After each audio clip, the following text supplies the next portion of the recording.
الشيطان اللعين الرجيم بسم الله الرحمن الرحيم الحمد لله الذي هدانا لهذا وما كنا لنهتدي لولا أن هدانا الله لقد جاءت رسل ربنا بالحق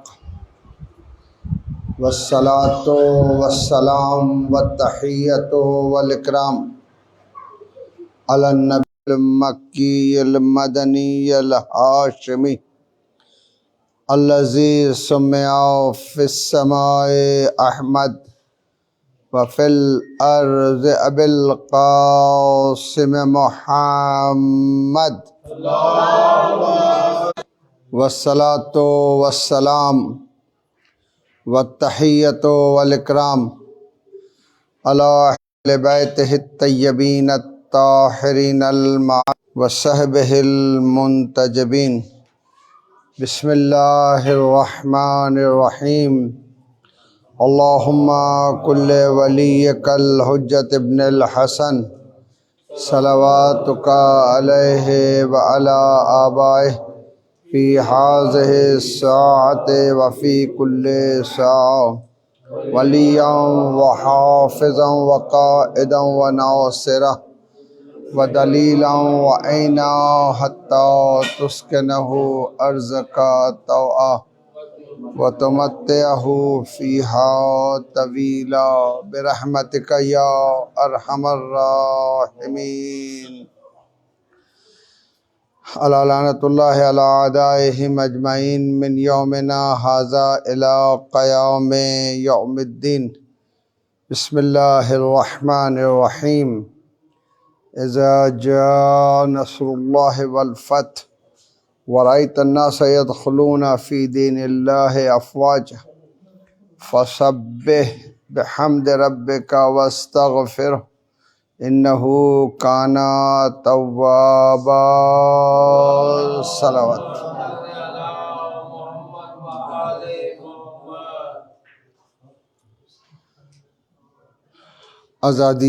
আজাদারি সৈয়দুল শহদা সালাওয়াতুল্লাহ আলাইহা এবং তার প্রভাব একটি গুরুত্বপূর্ণ বিষয়, যে বিষয়ের উপরে ধারাবাহিকভাবে আলোচনা করে আসছি। আজাদারিয়ে সৈয়দুল শহদা আলাইহিস সালাতু ওয়াস সালামও এখন একটি আসলের মধ্যে অন্তর্ভুক্ত। আমরা নামাজ কেন পড়ি, রোজা কেন রাখা হয়, আমরা সকলেই জানি যে নামাজ ও রোজা আল্লাহর কাছে পৌঁছানোর একটি মাধ্যম। অর্থাৎ নামাজের মাধ্যমে আমরা আল্লাহর কাছে পৌঁছাতে পারি, রোজা রেখে আমরা আল্লাহর কাছে পৌঁছাতে পারি। অর্থাৎ ইবাদত একটি মাধ্যম আল্লাহ রাব্বুল আলামিনের কাছে পৌঁছানোর জন্য। সালাওয়াত পড়েন মুহাম্মদ ওয়া আলে মুহাম্মদ। ওই ফ্যানটা দিচ্ছ না কেন? আরে একবার সালাওয়াত পড়েন মুহাম্মদ ওয়া আলে মুহাম্মদ।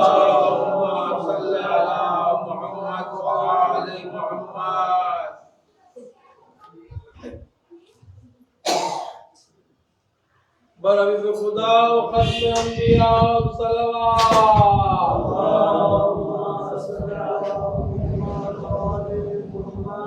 আমরা সকলেই নামাজ ও রোজা ও ইবাদতকে আল্লাহ রাব্বুল আলামিনের কাছে আল্লাহর নৈকট্য লাভের একটি ওসিলা হিসাবে গণ্য করে থাকি। হ্যাঁ, যদি কারো আকীদা পরিপূর্ণ হয়, যদি মুত্তাকি হয়ে যায়, যদি সিদ্দিকিনদের সাথে অবস্থান করে যদি প্রিয় নবী মুহাম্মদ মুস্তাফা সাল্লাল্লাহু আলাইহি ওয়াসাল্লামকে অনুসরণ ও অনুকরণ করার পাশাপাশি আহলে বাইতে আতহার আলাইহিস সালাতু ওয়াস সালামকেও মূল্যায়ন করে নিশ্চিতভাবে তাদের ইবাদত আল্লাহর নৈকট্য লাভের একটি মাধ্যম, ইবাদতের ওসিলায় আল্লাহর কাছে পৌঁছাতে পারবে। কিন্তু যদি আকীদা সঠিক না থাকে, যদি মৌলিক বিশ্বাস সঠিক না থাকে, যদি সামান্যতম আহলে বাইতে আতহার আলাইহিস সালাতু ওয়াস সালামের প্রতি বগজ থেকে যায়, নিফাক থেকে যায়,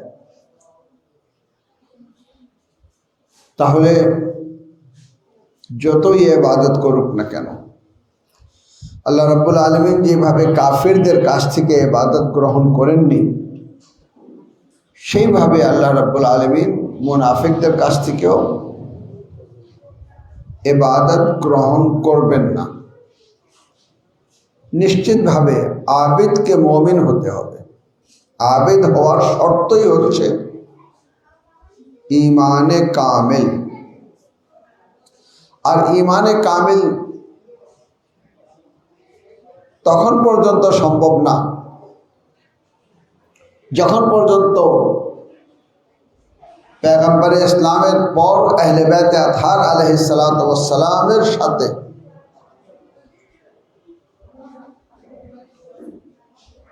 সম্পৃক্ত থাকা,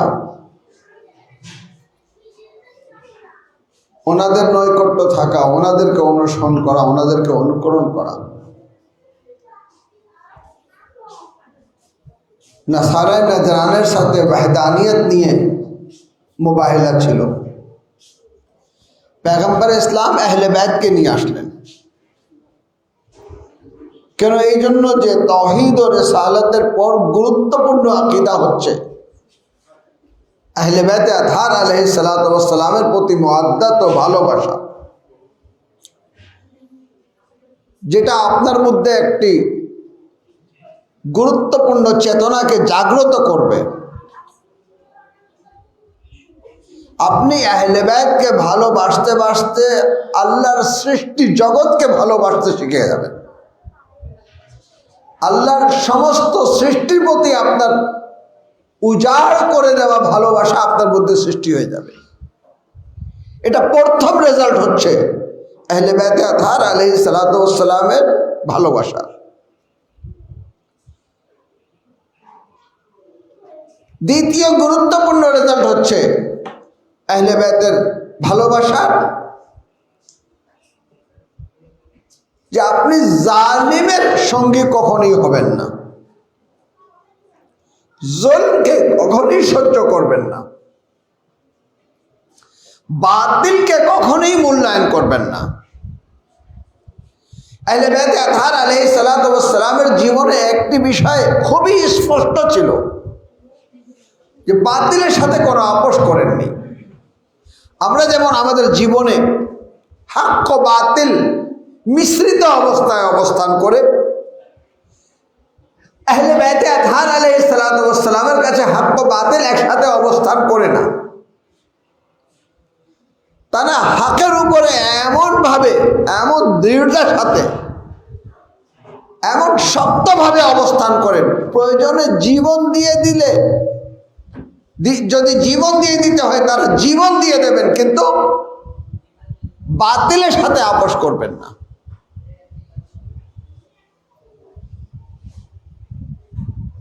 পয়গম্বর ইসলাম সাল্লাল্লাহু আলাইহি ওয়া সাল্লামের সিরাত এটাই ছিল। যদি আপোষ করতে হতো মক্কা থেকে হিজরত করা লাগতো না। পয়গম্বর মক্কা থেকে হিজরত করে মদিনায় চলে আসছেন, কুফারে মক্কার সাথে আপোষ করেননি। আলিয়ে মুর্তজা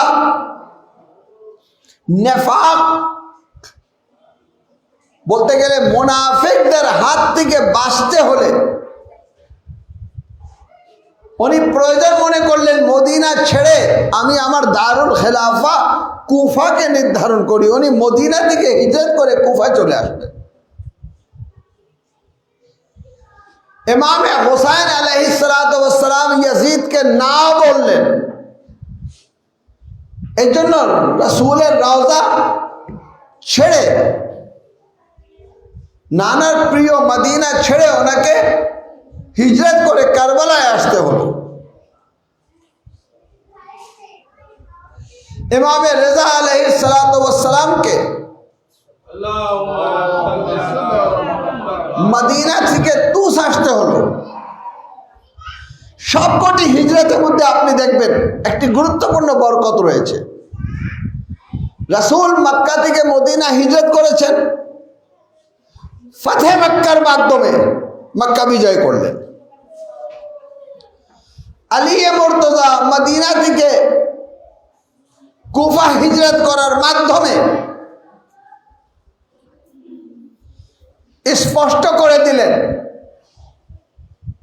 মানুষের কাছে স্পষ্ট হয়ে গেল মদিনাতুল ইলমের শক্তি কি।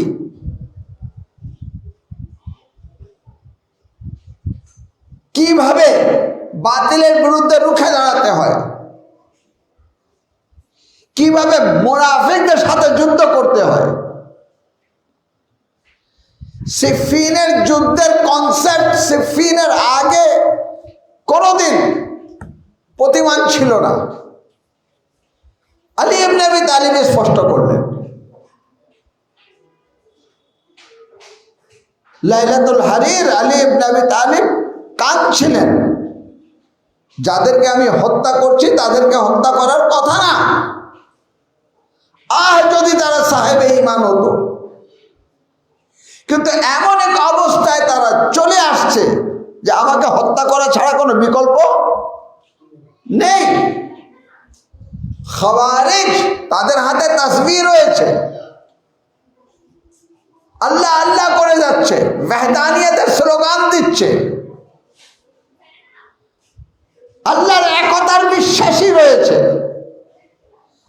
কিন্তু আলী ইবনে আবি তালিব স্পষ্ট করছেন, আল্লাহর বিশ্বাসী হওয়া সত্ত্বেও যদি তোমাদের ইমাম নেই তাহলে তোমাদের জন্য জাহান্নাম নির্ধারিত রয়েছে। আল্লাহর ওয়াহদানিয়তের বিশ্বাস তাদের কোনো কাজে আসেনি। আলী মুর্তজা তলোয়ার বের করলেন। আমরা আলী ইবনে আবি তালিবের হিজরতের মাধ্যমে বুঝতে পেরেছি যে তাওহীদ নিয়ে যদি কেউ খাওয়ারিজ হয়ে যায়, খাওয়ারিজের আকীদা যদি লালন পালন করে, তাকে ইসলাম গ্রহণ করবে না, তাকে শরীয়ত গ্রহণ করবে না, তাকে মওলাই মুত্তাকিয়ান গ্রহণ করবেন না। এটা ছিল আলী ইবনে আবি তালিবের হিজরতের একটি গুরুত্বপূর্ণ রেজাল্ট। আলী স্পষ্ট করলেন, শুধু ওয়াহদানিয়ত যথেষ্ট না, শুধু হাতে তসবিহ নিয়ে জিক্রে ইলাহ করলে কামিলুল ঈমান হওয়া যায় না। আল্লাহ ও আল্লাহ রসুলকে গ্রহণ করা সত্ত্বেও যদি ইমামতকে গ্রহণ না করে, নিশ্চিতভাবে খারিজ হয়ে গেল ইসলাম থেকে। এটা আলী ইবনে আবি তালিবের হিজরতের মাধ্যমে আমাদের কাছে স্পষ্ট হল। আর ইমামে হুসাইন আলাইহিসসালামের হিজরতে স্পষ্ট হলো যে সাহাবী হওয়া যথেষ্ট না, সাহাবীর সন্তান হওয়া যথেষ্ট না, যতক্ষণ পর্যন্ত মুহাম্মদ ও আলে মুহাম্মাদের ভালোবাসা না থাকে।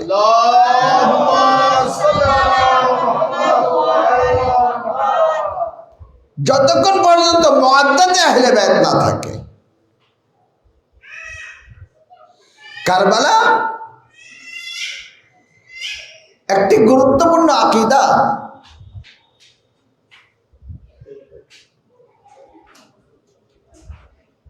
वैसे मैं करबला में रहता हूँ,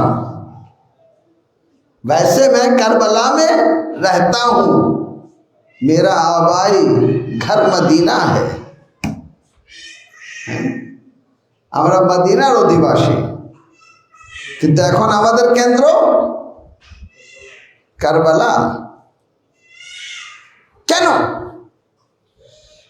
পয়গম্বর ইসলাম গাদিরে খুমে এসে ইসলাম পরিপূর্ণ করছেন, মওলাইয়াতের সূচনার মাধ্যমে ইসলাম পরিপূর্ণ করছেন। এই পুরো পরিপূর্ণ হওয়ার পর আমরা দেখতে পাচ্ছি মুনাফিকদের চেহারার উপর একটি নেকাব রয়েছে। মুনাফিককে চেনা অনেক কঠিন হয়ে গেছে। এত কঠিন হয়ে গেল যে মুনাফিকদের হাতে আলী ইবনে আবি তালিব শাহাদাত বরণ করতেছেন। মুনাফিকদের হাতে ইমামে হাসান মুজতবা শাহাদাত বরণ করতেছে। একদিকে তারা ইসলামের কথা বলছে, কোরআনের আয়াত তেলাওয়াত করছে, কিন্তু তাদের হাতে আলী ইবনে আবি তালিবের ব্যক্তিত্ব সুরক্ষিত না, ইমামে হাসান মুজতবা সুরক্ষিত না।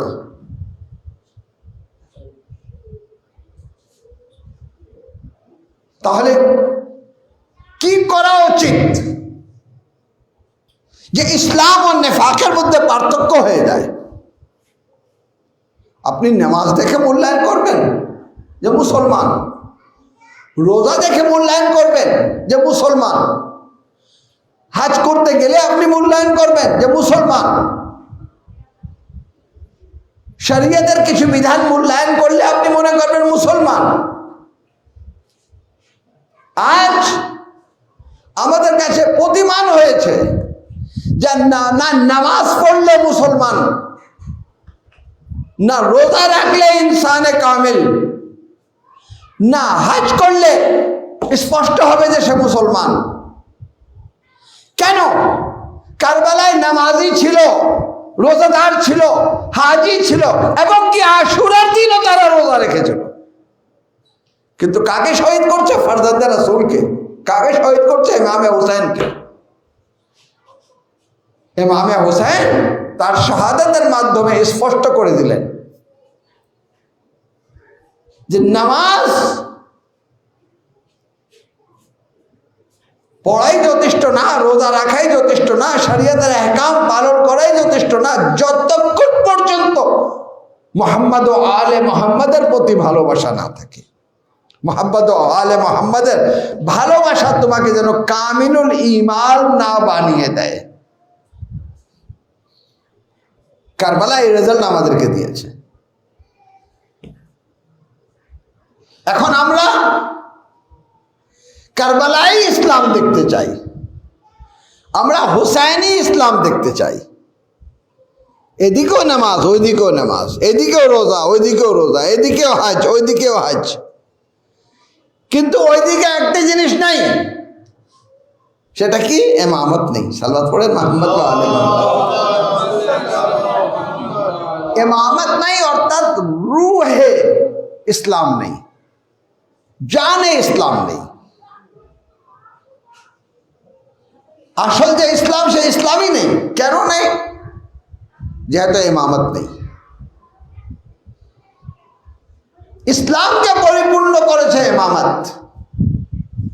আপনার আকীদাকে পরিপূর্ণ করবে ইমামত, আপনার ঈমানকে পরিপূর্ণ করবে ইবাদত, ইমামত আপনার ইবাদতকে পরিপূর্ণ করবে ইমামত।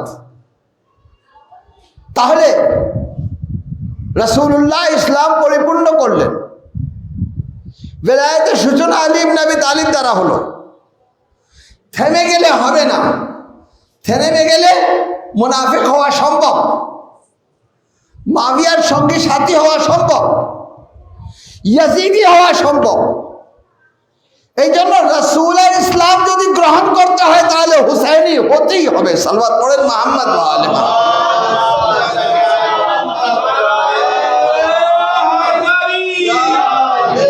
এই কারণে আজকে আমরা আমাদের আজাদারির মাধ্যমে যে তাবলীগ করছি, সে তাবলীগ কিসের তাবলীগ? হে মুসলমান, যদি থেমে যাও, যদি আজাদারি সৈয়দের সওদা পর্যন্ত যদি পৌঁছাতে না পারো, ঈমান কামিল হবে না। যে কোনো মুহূর্তে বাতিলের পক্ষে চলে যাওয়ার সম্ভাবনা রয়েছে। কিন্তু যাদের মধ্যে হুসাইনিয়ত রয়েছে তারা কিন্তু আর বাতিলের দিকে যাবে না।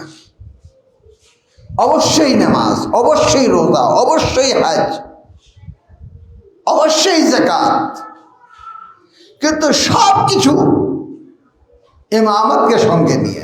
আকীদায়ে ইমামত, তারা কালমায়ে তাওহীদ পড়েছিল, তারা কালমায়ে রিসালাত পড়েছিল। এই জন্য তো মুসলমানরা বলে না, ইয়াজিদ মুসলমান ছিল। ইমামে হুসাইনকে হত্যা করার পরেও ইয়াজিদ মুসলমান ছিল। কেন মুসলমান? কি দেখেছে? এটা দেখেছে যে লা ইলাহা ইল্লাল্লাহ পড়তো, মুহাম্মদুর রাসূলুল্লাহ বলতো, ইয়াজিদি বাহিনীর নামাজ পড়তো, অনেকে রাসূলের সাথে হজ করেছে, পরবর্তী বছরে হজে গিয়েছে, হাজি ছিল, কারি ছিল, হাফিজ ছিল, আবিদ ছিল, বাহ্যিক দৃষ্টিকোণ থেকে মুত্তাকি ছিল, মুসলমান ছিল। কিন্তু তারপরে তাদের হাতে ইমামে হুসাইনের জীবন সুরক্ষিত ছিল না। কেন ছিল না? সব কিছু ছিল, বেলায়েতে আহলে বাইত ছিল না। সালাওয়াত পড়েন মুহাম্মদ ওয়া আলে মুহাম্মদ।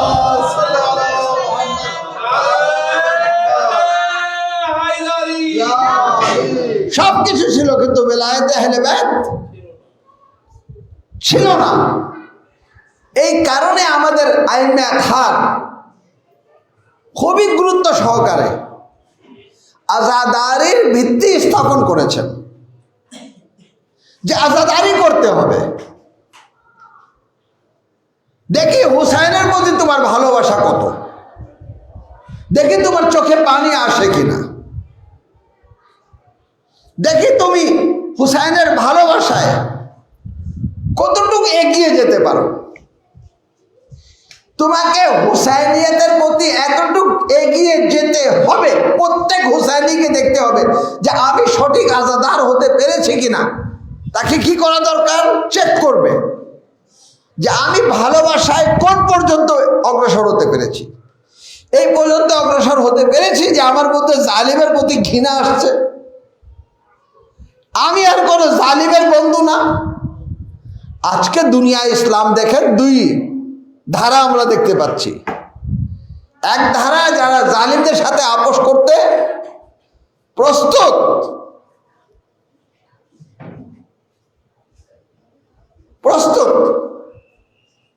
আর দ্বিতীয় ধারা জালিমদের সাথে কোনো আপোষ করতে প্রস্তুত না।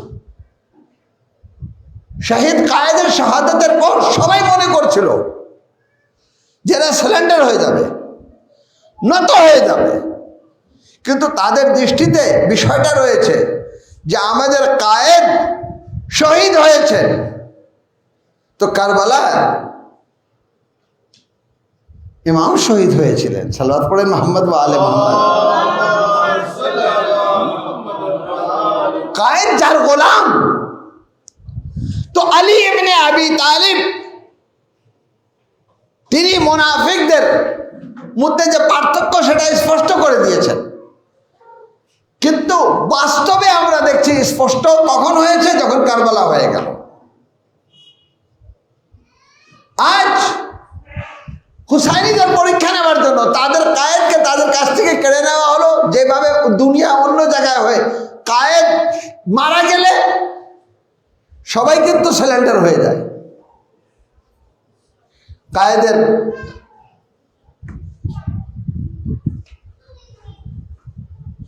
দেখলে আজকে আমাদের মন ভরে যায়, আমরা গর্বিত হই যে আলহামদুলিল্লাহ আল্লাহ এমন কায়েদ আমাদেরকে দিয়েছেন যাকে আমরা আমাদের জীবন দশায় দেখতে পেরেছি,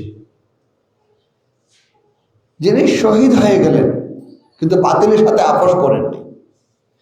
তারা মনে করেছিল কায়েদের শাহাদাতের পর পুরো জাতি সারেন্ডার হয়ে যাবে, সবাই পরাজিত হবে।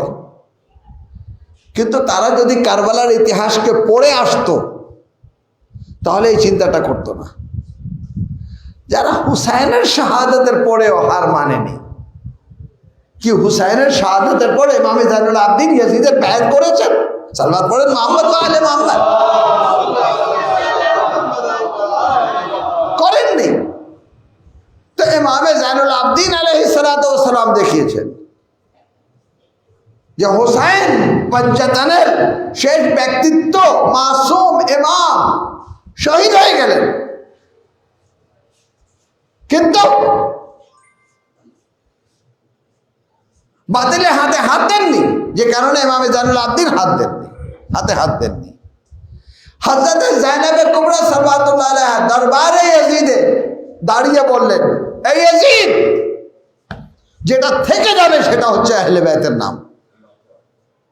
আজ পুরো কায়নাতে মজলিস হচ্ছে, কিন্তু নামে ইয়াজিদ দাখিলে দুশনাম হো গয়া। ইয়াজিদের নাম এখন গাইলে পরিণত হয়েছে। ইয়াজিদের অর্থ কিন্তু খারাপ না, ডিকশনারি দিক দিয়ে নামে তেমন কিছু নেই, কিন্তু তার ক্যারেক্টার এই লফজকে, এই ওয়ার্ডকে এমন এক পর্যায়ে নিয়ে গেল, গাইলে পরিণত হয়েছে। আপনি কাউকে ইয়াজিদ বলে দেখেন, আমাদের মাযহাবে না, অন্য মাযহাবে যান, কাউকে রাগ করে ইয়াজিদ বলে দেন, দেখেন সে সহ্য করবে কি করবে না। হযরত জাইনাবে কুবরা সাল্লাল্লাহু আলাইহা বলেছেন, এই ইয়াজিদ, তুমি মনে করেছো আমাদেরকে শহীদ করার পরে তুমি যা ইচ্ছা তা করতে পারবো? জেনে রাখো, যেটা ধ্বংস হয়ে যাবে সেটা তোমার নাম, তোমার চেতনা। কায়নাতে যেটা প্রতিষ্ঠিত হবে সেটা হবে হোসাইন, হোসাইনের আজাদারি।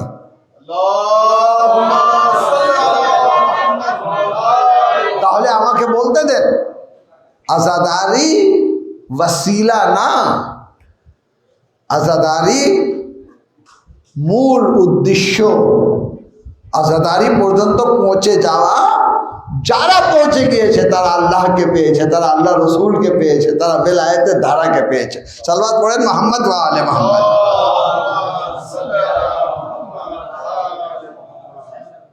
শুধু তাওহীদের উপরে থেমে থাকেনি, বেলায়েত পর্যন্ত আসছে।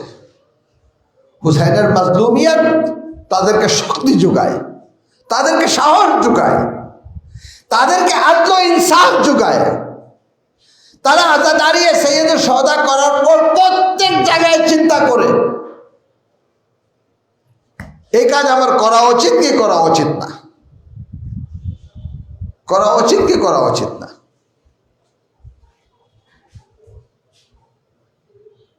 তাওয়াবিন কুফার মধ্যে যারা ছিলেন, সবার মধ্যে যে সিদ্ধান্ত নেওয়া উচিত ছিল সেই সিদ্ধান্ত তারা নিতে পারেননি। ইমাম হোসেনের শাহাদাতের পর তারা নিজেকে কত লাঞ্ছিত মনে করতেন, কত লাঞ্ছিত মনে করতেন। কারবালা আমাদেরকে শিক্ষা দেয় সময় থাকতে সিদ্ধান্ত নিতে হবে। যেভাবে হুর ইবনে ইয়াজিদের আগে যদি 9 মুহররম যদি সিদ্ধান্ত না নিতেন, নিশ্চিত জাহান্নাম। আমাকে বলতে দেন, কারবালায় আমরা দুটা ক্যারেক্টার দেখতে পাই। ইমামে হোসাইন একটা দিনের সময় নিয়েছেন, যুদ্ধ 9 মুহররম হয়ে যেত, কিন্তু একটি রাত সময় চেয়েছেন। বলা হয় ইবাদতের জন্য। আমি বলি ইবাদতের পাশাপাশি দুইজন ব্যক্তিত্ব রয়েছে। এক হুর,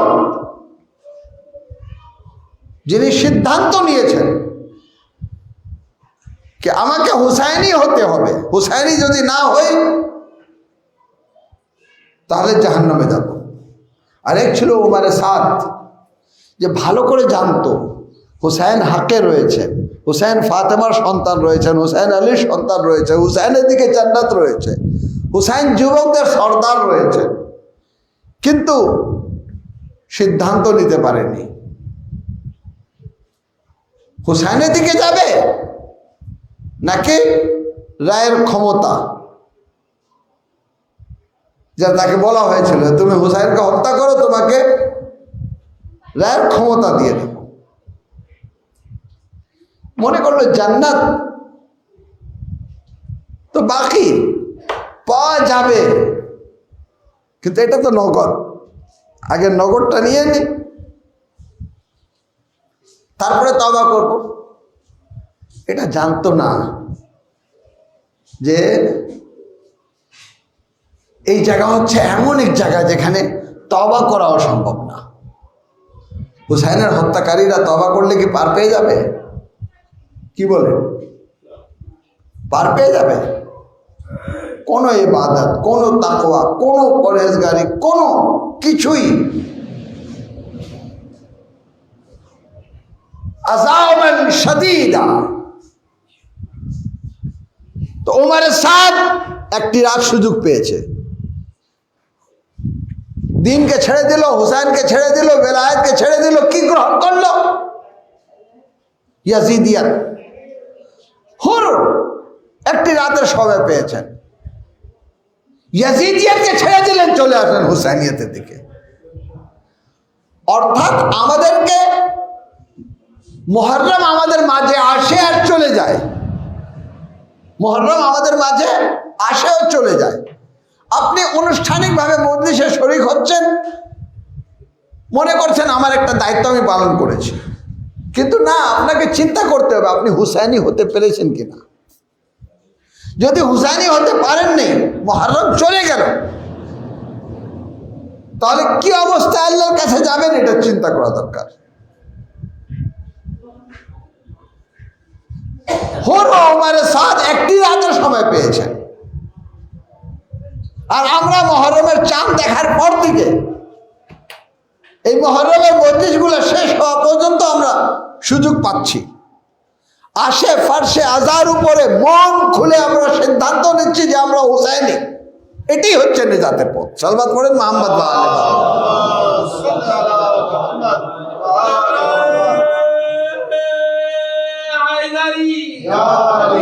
হায় আফসোস, অন্য মাকতাবে, অন্য মাযহাবে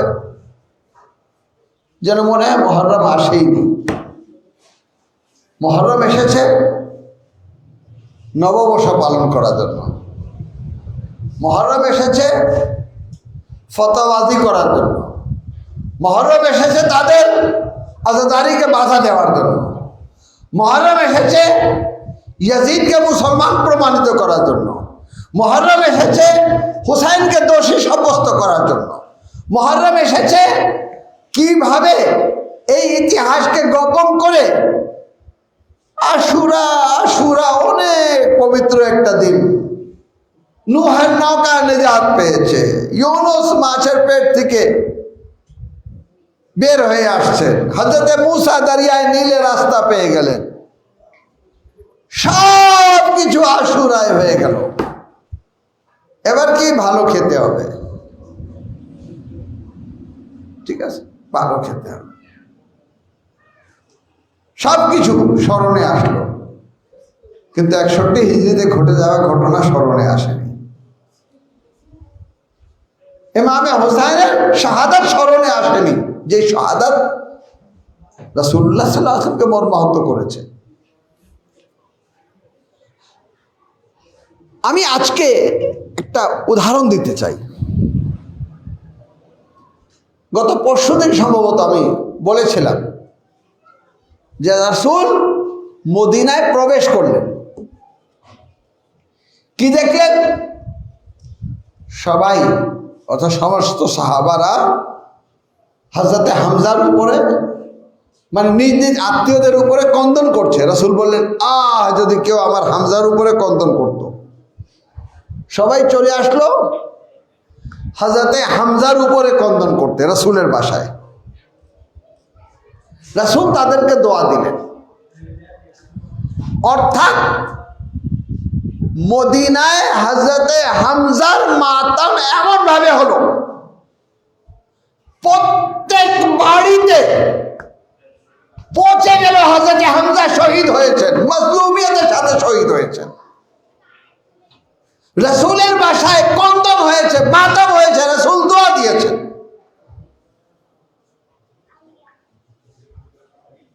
মদিনায় এটা হয়েছে, উহুদের যুদ্ধের পর এটা হয়েছে। এবার কারবালা হয়ে গেল। রাসূল যদি উপস্থিত থাকতেন সাহাবারা কি করতেন? যেটা হযরতে হামজার জন্য করেছেন সেটা কি রাসূল খোদার জন্য করতেন না? সালাওয়াত পড়েন মুহাম্মদ ওয়া আলে মুহাম্মদ।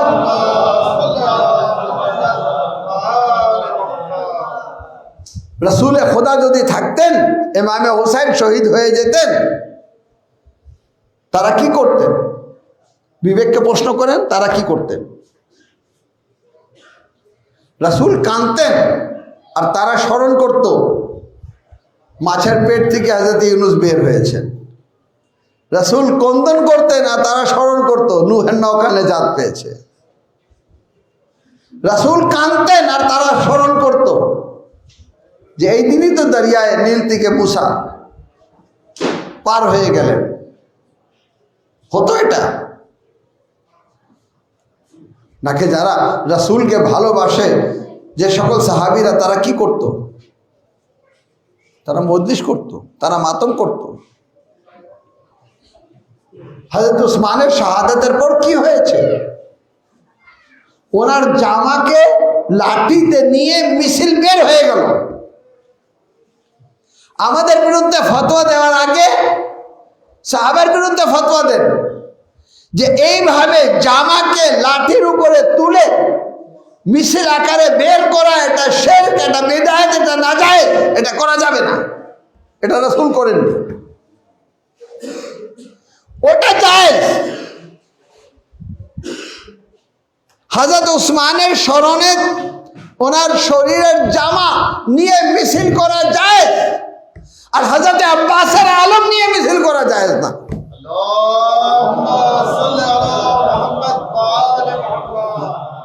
যদি আমালে সাহাবা দেখেন তো আমালে সাহাবা ওহদের যুদ্ধের পর ছিল সৈয়দুশ শুহাদা আমির হামজার জন্য কন্দন করেছেন। গিয়ে বলেন শহীদ তো জীবিত, হযরতে হামজা তো জীবিত আছেন, হামজার উপরে কন্দন কিসের? উনি তো জীবিত। রাসূলকে বলেন ইয়া রাসূলুল্লাহ কন্দন কিসের? হযরতে হামজা শহীদ হয়েছেন। ওয়ালা তাহসাবান্নাল্লাযীনা ক্বাতালু ফি সাবিলিল্লাহি আমওয়াতা বাল আহইয়াউন ইনদা রাব্বিহিম ইরজাকুন। রাসূল আপনিও কাঁদবেন না, আমাদেরও কাঁদা দরকার নেই। কেন? হামজা শহীদ হয়েছেন, শহীদ জীবিত। কিন্তু আমরা দেখছি সাহাবারাও কেঁদেছেন, রাসূল খোদাও কেঁদেছেন, রাসূল খোদা নিজে কন্দন করেছেন। আর কারবালার ইতিহাসও আমরা দেখি প্রথম রাবি হচ্ছে রাসূল খোদা, প্রথম রাবি। ৭৭ মধ্যে রেবায়াত রয়েছে যে হযরত উম্মে সালমা আসরে আশুর তিনি স্বপ্নতে দেখলেন, অর্থাৎ ঘুমিয়ে পড়ছিলেন, দেখলেন রাসূল খোদা আসছেন। এমন এক অবস্থা যে পুরো শরীরে ধুলা বালু রয়েছে। বলছেন উম্মে সালমা তুমি বিশ্রাম নিচ্ছ? আমি কারবালা থেকে আসছি, আমার হুসাইনকে তৃষ্ণার্ত অবস্থায় জবাই করে দেওয়া হলো। ইমামে হুসাইন জানতেন কারবালায় কি হবে, কিন্তু ছোট ছোট বাচ্চাকে সাথে করে নিয়ে আসছেন। কাসিম ইবনে হাসান কি বয়স ছিল ওনার? ইতিহাস লেখছে মাত্র 13 বছর। কিন্তু বনি হাশিমের সন্তান হওয়ার কারণে এমন জজবা ছিল ওনার মধ্যে, এমন জজবা, এমন ঈমান, যে ওনাকে জিজ্ঞেস করা হলো কাসিম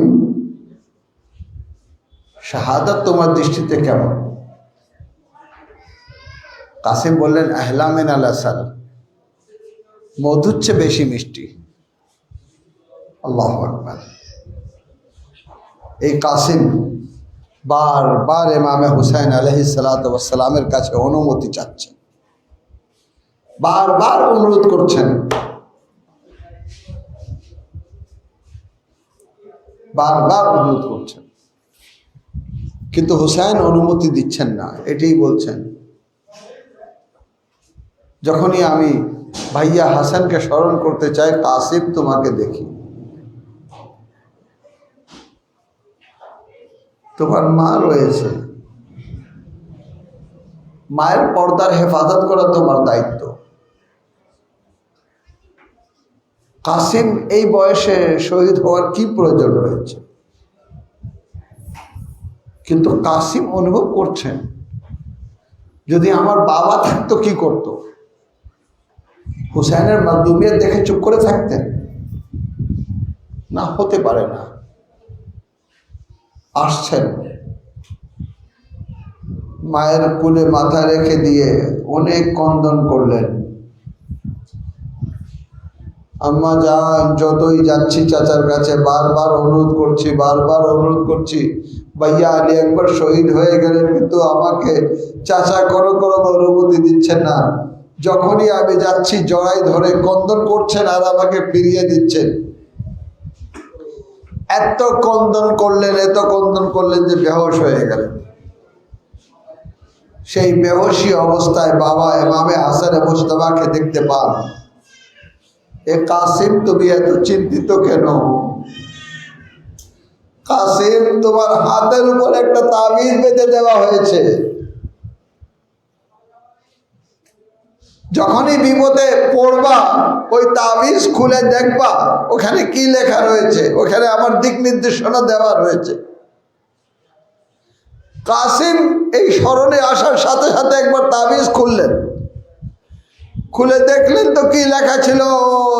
ইমামে হাসান মুজতবা কাসিমকে লিখেছিলেন যে যখন আমার ভাই হুসাইন নারগায়ে আদা অর্থাৎ শত্রুদের মাঝে অবস্থান করবে, তখন তুমি নিজের জীবন পরোয়া করবা না, হুসাইন থেকে অনুমতি নিয়ে রণাঙ্গনে যাবা, এবং যেইভাবে সবাই শাহাদাত বরণ করবেন সেইভাবে তুমিও যেন শাহাদাত বরণ করো। চিঠি নিয়ে ছুটে আসলেন ইমামে মাজলুমের কাছে। ইমামে হুসাইন আলাইহিস সালাতু ওয়াস সালাম ইমামে হাসান মুজতবার লেখা চিঠি চোখে লাগালেন, আর চোখে লাগিয়ে এমন ক্রন্দন করলেন। মাকাতিল লিখছে যে কারবালা ইমামে হুসাইন যতটা কাসিমকে নিয়ে ক্রন্দন করেছেন, অন্য কাউকে নিয়ে এতটা ক্রন্দন করেননি।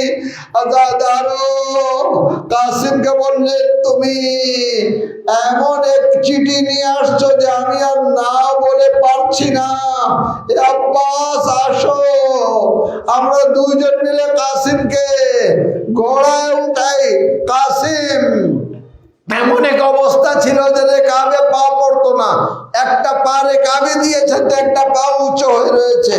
এই অবস্থায় তলোয়ার নিয়ে কাসিম রণাঙ্গনে রওনা দিলেন এবং আওয়াজ দিচ্ছেন, ইয়া আহলাশ শাম আনা ইবনুল হাসান, হে আহলে শাম, আমি হাসানের সন্তান, আসো আমার মোকাবিলায়।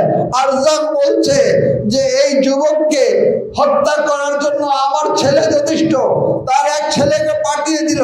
হযরত কাসিম ইবনে হাসান তাকে দুই টুকরো করলেন, আল্লাহু আকবার বললেন। ইমামে হুসাইন দেখছেন আরজাকের দ্বিতীয় ছেলে আসলো। যখন তার তিনটি ছেলে মারা গেল, একবার সে নিজে তলোয়ার বের করে ইমামে হাসানের মোকাবেলায় আসলো।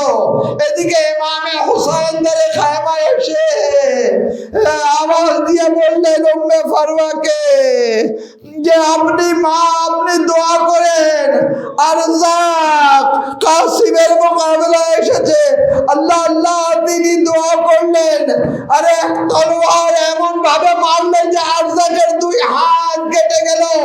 আরজাক ফৌজে শামকে সাহায্যের জন্য ডাকলো। আরে চারদিক দিয়ে শত্রুরা কাসিম ইবনে হাসানকে ঘিরে নিল। কাসিম আর ঘোড়ায় টিকতে পারেননি, জমিনে এসে যুদ্ধ করছেন।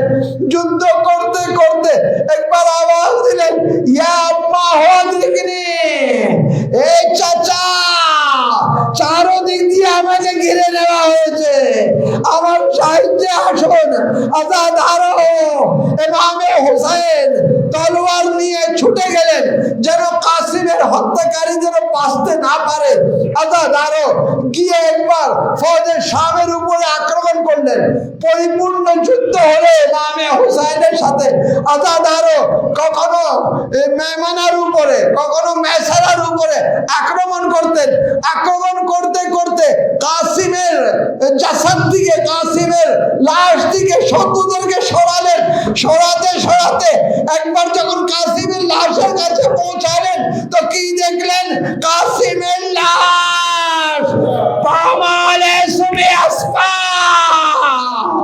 একবার হুসাইন আওয়াজ দিয়ে বললেন, এ কাসিম, আমার জন্য অনেক কঠিন যে তুমি সাহায্যের জন্য ডেকেছো, আমি তোমার সাহায্য করতে পারিনি। আজাদারো, আজাদারো, কাসিমের লাশের টুকরো পার্টিতে তোলা শুরু করলেন। আমি বলবো, এ কাসিম, ইমামে হুসাইনের শাহাদাতের পর ওনার লাশকে পায়মাল করা হবে।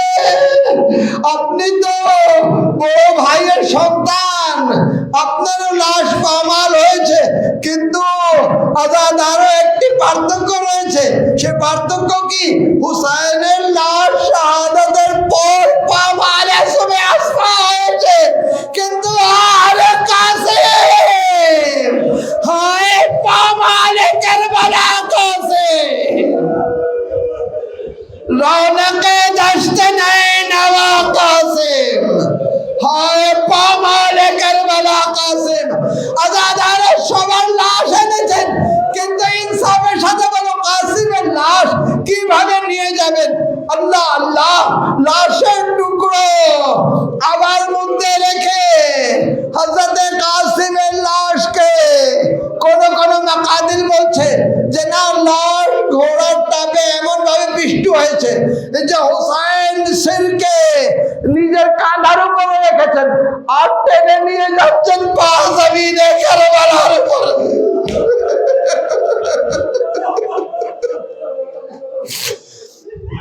13 বছরের কাসিম আজাদ আরো একবার ধরে খায়মাতে এসে বললেন, ইয়া যায়নাব উম্মে কুলসুম, কাসিমের লাশ এসেছে।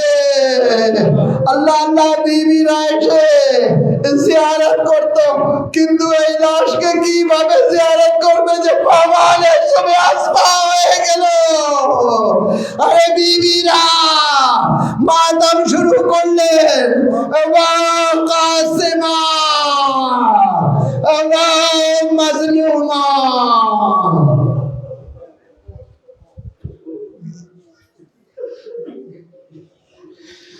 সায়ালামুল্লাযীনা যালামু। মাওলানা হুসাইন, হুসাইন, হুসাইন।